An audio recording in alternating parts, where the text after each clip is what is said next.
Hello and welcome to Powerhouse. In a moment we will have live coverage of today's Prime Minister's Question Time and reaction here in the studio.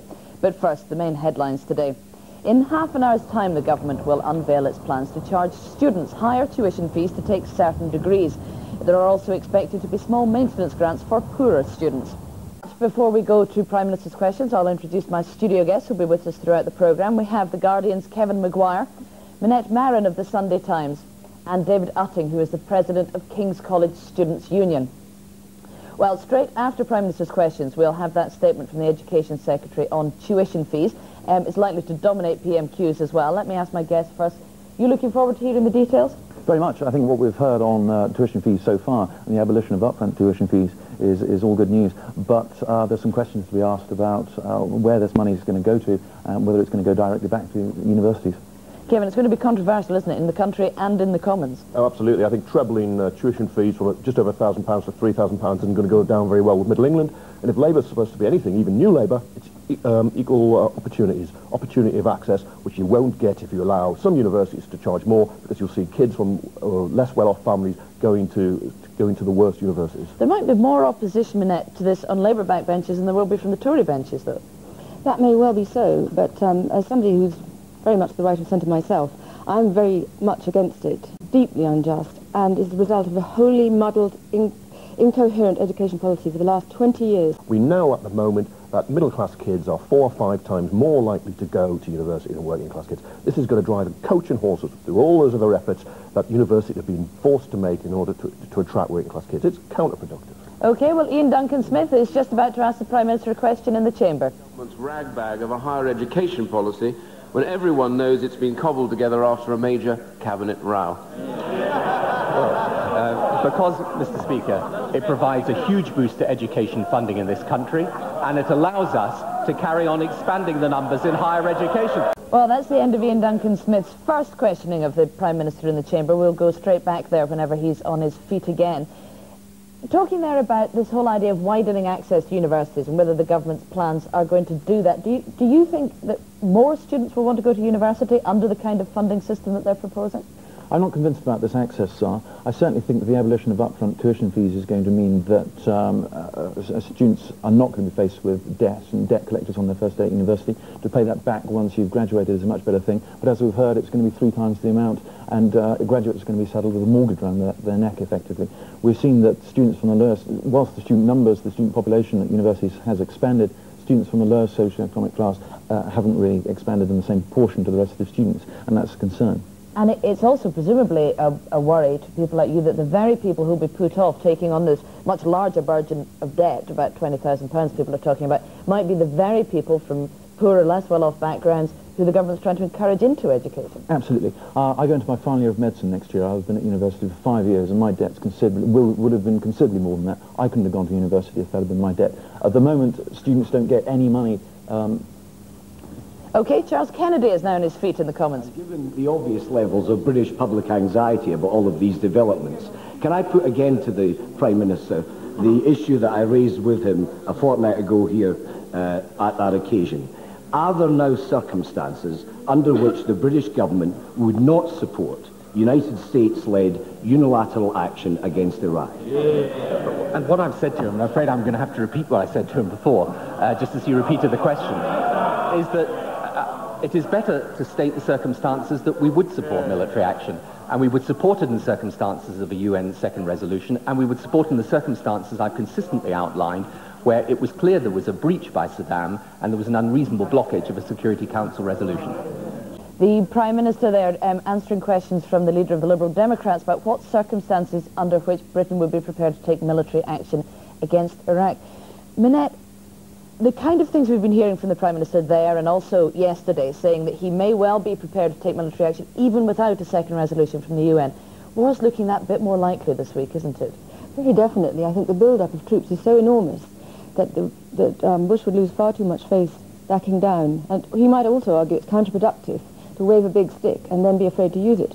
We are actually dependent on America for safekeeping and peace in the wider world. America, right or wrong, whether we like it or not.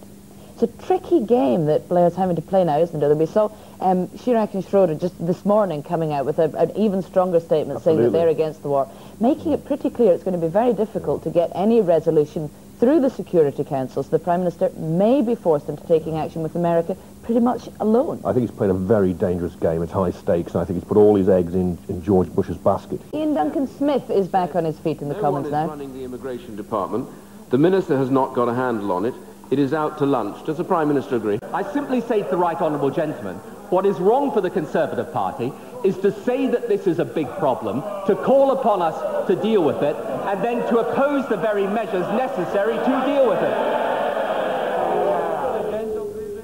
Well, the lunatics have taken over the asylum policy, so accuses the leader of the opposition, as he was last week. Starts trying to link terrorist suspects with asylum seekers as he's questioning the Prime Minister. It's a slightly dangerous strategy, isn't it, Minette? Yes, I think it's very doubtful.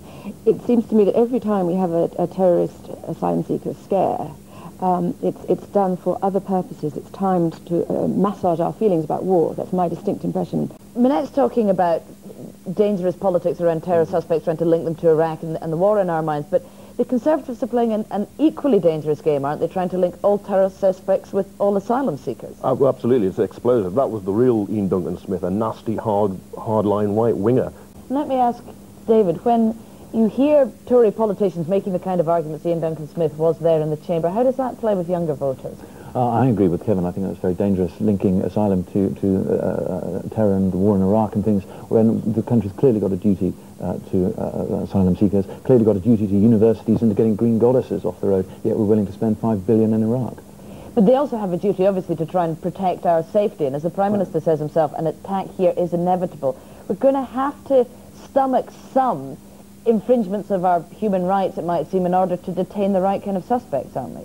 I think going to war with Iraq makes the chance of an attack on London even more likely, and that's a great concern for people in London, certainly, no doubt, and the UK more widely. OK, let's pop back to the Chamber of the House of Commons now for another question. The right honourable friend aware that some of us who do not regard the United States as the great Satan are still concerned at some of the statements coming out of Washington which seem to seek justification for military intervention way outside the ambit of Resolution 1441. Of course, the whole basis of our position is that Resolution 1441 has to be upheld. That is precisely why I've said the inspectors have got to have the ability to do their job. The point I also made, however, is this, and I return to it because we cannot go back to a situation, and this is what President Bush actually was alluding to yesterday, we cannot go back to a situation that we had in the 1990s where the inspectors were there for years and Saddam was effectively concealing what he was doing. Now, that duty to cooperate is not just about access to sites, it's about being open and honest, and we obviously will pay full attention to what the inspectors say when they report back. Denzil Davis there from the back bench is asking the Prime Minister about the strategy on Iraq and the weapons inspectors. It's beginning to look now, as we rush towards the next Monday's statement from Hans Blix to the Security Council about the progress of the weapons inspectors, as though nobody ever expected that inspections regime to work in the first place. Yes, it does seem like that, doesn't it? There is an interesting little slither there. It's not just whether they get access to sites, but whether they get honest cooperation. Absolutely. It had almost given a diplomatic cover. It was always the intention to go to war. Everybody thought that's what George Bush's plan was. And in a way, I suspect he was very disappointed when Saddam Hussein agreed to allow the inspectors back in. Yes, they probably didn't expect that, so they've had to smooth around the diplomacy ever since and try and find... It just looks like a desperate search for an excuse, doesn't it? I think it does. Well, we're at this point in the programme going to hand over to Bridget Nzeku, who's in the Channel 4 newsroom with the latest news. As we've been hearing, the Education Secretary Charles Clarke is about to announce the government's plans to increase the cost of studying for a degree. Students will have to pay up to £3,000 a year to take some courses, but won't have to pay until after they've graduated. And as the Prime Minister just confirmed, maintenance grants will be reintroduced for some students. Well, that's all for Powerhouse for now, for today. The Prime Minister's Questions is continuing in the Chamber, and in about half an hour we expect Charles Clarke, the Education Secretary, to get to his feet and make a full statement about the funding of universities in the future and about those controversial student top-up fees. Well, you can email us about that or any of today's discussions or any other topical issue at powerhousechannel4.com. But that's it for now. From me and my best, goodbye.